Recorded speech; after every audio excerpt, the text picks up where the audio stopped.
Greetings, ladies and gentlemen, I am Nick of Time 37, and if you've been paying attention to the news of Battlefield 4, we are on the verge of a major update to the game, changing just about everything. This is looking to be Battlefield 4 2.0. Starting tomorrow, it will be coming to all platforms, previous gen, next gen, as well as PC.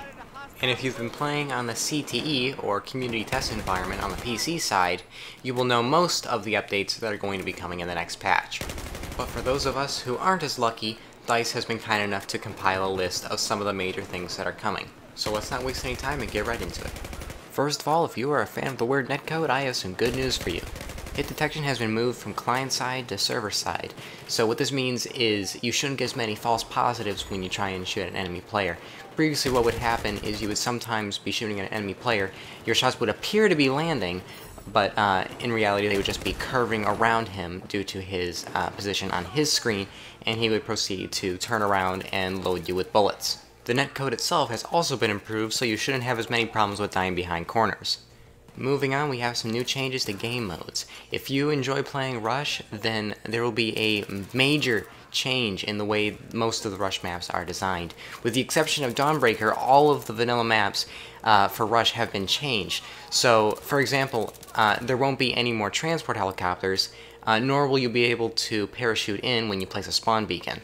In addition, elevators on maps like Siege of Shanghai no longer work in Rush, so you shouldn't have any problems with rooftop camping. MCOMs have also been moved around and given some extra obstacles to make it easier or harder to attack an MCOM. Overall, this is looking to be the revitalization of Rush in Battlefield 4. As you know, Rush is kind of a dead game mode right now. There aren't many servers open, and servers that are open, due to the map design, they aren't all that fun. In Battlefield 3, it was a lot of fun. Bad Company 2, also a lot of fun. So hopefully with this next patch, we should have some new changes that could make Rush a much more fun game mode to play. Let's talk about sight improvements. Close and medium range sights have been changed. Currently in the vanilla version of Battlefield 4, there's something called visual recoil. And what that is, it's basically a misrepresentation of where the shots are firing when aiming down sight.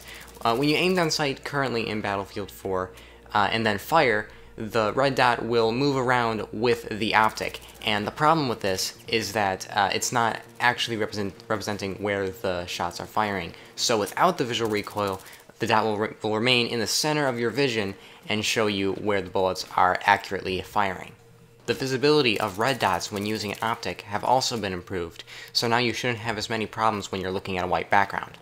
Now how about HUD clutter? This has been a pretty big problem ever since the launch of Battlefield 4. Sometimes you'll be playing on a map like Operation Locker, and you'll be standing on E points, and you'll be looking in the direction of D, C, B, and A, and because all of those points are in a line, you'll get this really cluttered look, especially when you're trying to fire at an enemy.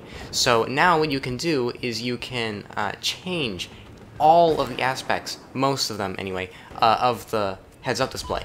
So, for example, say you want the flags to disappear when you aim down sight, you can do that. If you want player names to have a lower opacity, you can also do that.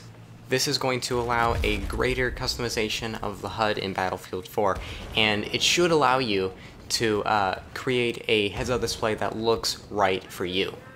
Moving on, we have changes to weapons and equipment.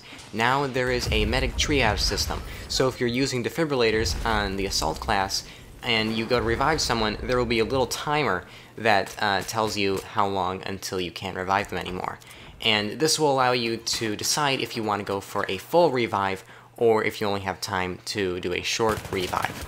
There will also be a beeping sound when the defibrillators are fully charged, and this will allow you to know when you can get that 100% revive that everyone loves. Now as far as weapons go, we have some huge changes.